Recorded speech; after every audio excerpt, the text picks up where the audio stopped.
राहुल गांधी का इंडिया गुट में ही विरोध। ममता के बाद अखिलेश और उद्धव ठाकरे के भी बदले तेवर। राहुल गांधी के सामने इंडिया ब्लॉक में ही चुनौतियां खड़ी हो गई हैं। जिन वजहों से वो लोकसभा में नेता प्रतिपक्ष बने हैं, संभाल पाना मुश्किल हो रहा है। हाथों में संविधान लिए जो विपक्षी एकता सड़क से संसद तक नजर आ रही थी, धीरे धीरे कमजोर पड़ने लगी है। नमस्कार, आप देख रहे हैं न्यूज कॉल 24। मैं हूं आपके साथ सुशील गिरीश। न्यूज कॉल 24 के खास प्रोग्राम सियासत 360 में आपका स्वागत है। वीडियो में आखिरी तक बने रहिए। इंडिया ब्लॉक तो लोकसभा चुनाव से पहले ही लड़खड़ाने लगा था, लेकिन 4 जून को नतीजे आने के बाद अचानक सब कुछ बदल सा गया। राहुल गांधी के साथ पूरा विपक्ष एकजुट नजर आने लगा। राहुल गांधी के साथ साथ विपक्षी सांसद भी हाथों में संविधान की कॉपी लिए लोकसभा पहुंचे। शपथ के दौरान भी राहुल गांधी के हाथ में संविधान देखा गया और वायनाड से उपचुनाव जीतकर लोकसभा पहुंचे प्रियंका गांधी वाड्रा ने भी परंपरा को कायम रखा। करीब करीब सब ठीक ही चल रहा था, लेकिन अडानी ग्रुप के कारोबार की जेपीसी जांच के मुद्दे पर कांग्रेस और तृणमूल कांग्रेस में ठन गई। लोकसभा चुनाव में कांग्रेस के सबसे बड़े मददगार साबित हुए समाजवादी पार्टी नेता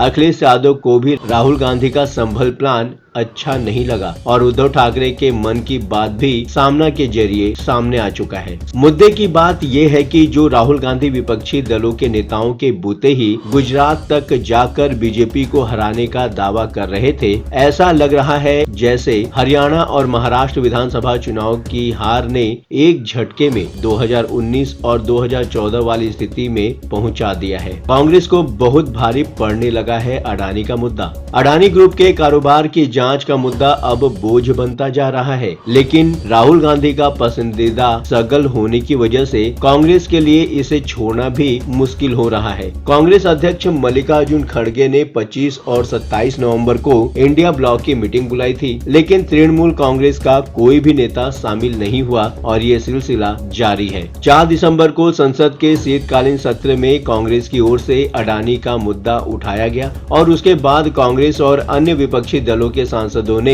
सदन से वॉकआउट किया। अडानी के ही मुद्दे पर कांग्रेस के नेतृत्व में विरोध प्रदर्शन भी हुआ, लेकिन न तो टीएमसी के सांसद नजर आए, न ही समाजवादी पार्टी के। संसद में प्रदर्शन के दौरान लोकसभा में विपक्ष के नेता राहुल गांधी, वायनाड सांसद प्रियंका गांधी, आरजेडी सांसद मीसा भारती, आम आदमी पार्टी के संजय सिंह और शिवसेना यूबीटी सांसद अरविंद सावंत शामिल जरूर हुए। विरोध प्रदर्शन में आम आदमी पार्टी के शामिल होने के साथ ही अरविंद केजरीवाल ने विधानसभा में कहा, जब मैं मुख्यमंत्री था तब मुझ पर दिल्ली की बिजली कंपनियों को अडानी को सौंपने का दबाव बनाया गया था। मैंने इनकार कर दिया।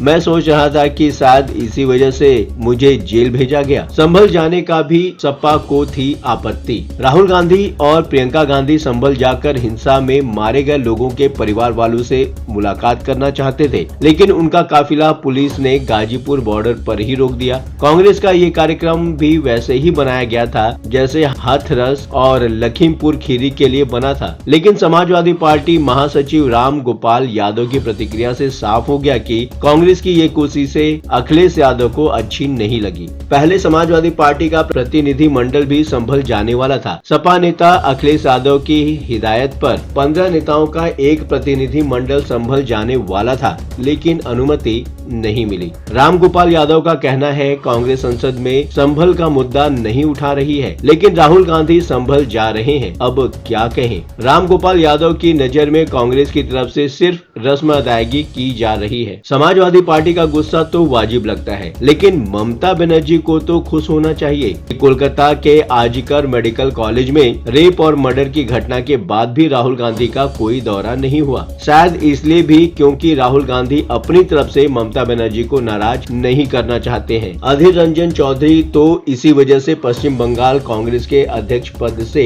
हटा दिए गए और सजा के तौर पर हाशिए पर उन्हें भेज दिया गया है। सामना में भी ममता और केजरीवाल को साथ रहने की सलाह दी गई है। समाजवादी पार्टी और टीएमसी की तरह तो नहीं, लेकिन उद्धव ठाकरे के भी तेवर राहुल गांधी के प्रति बदलते हुए नजर आने लगे हैं। अडानी के मुद्दे पर कांग्रेस के साथ अरविंद सावंत भले देखे गए हों, लेकिन राहुल गांधी का रवैया उद्धव ठाकरे को ठीक नहीं लग रहा है और इसकी झलक उद्धव ठाकरे के नेतृत्व वाली शिवसेना के मुखपत्र सामना के संपादकीय में देखी जा सकती है। सामना के संपादकीय में कहा गया है, पश्चिम बंगाल में ममता बनर्जी कांग्रेस से दूरी बनाकर राजनीति करने की कोशिश कर रही हैं। अब अरविंद केजरीवाल भी उसी रास्ते पर जा रहे हैं। उद्धव ठाकरे का मानना है कि आम आदमी पार्टी नेता अरविंद केजरीवाल को इंडिया गठबंधन का हिस्सा बनाए रखने के लिए मनाने की जरूरत है और फिर कांग्रेस के लिए सहालियत होती है। कांग्रेस को आत्मनिरीक्षण करने और विपक्षी एकजुटता के लिए कदम उठाने की जरूरत है। बीजेपी विरोधी गठबंधन में आम आदमी पार्टी का होना जरूरी है। आम आदमी पार्टी अब क्षेत्रीय दल नहीं रहा, क्योंकि अन्य राज्यों में भी उसने अपना विस्तार कर लिया है। ये तो साफ है कि कांग्रेस पर दबाव बनाने के लिए टीएमसी नेताओं ने ममता बनर्जी को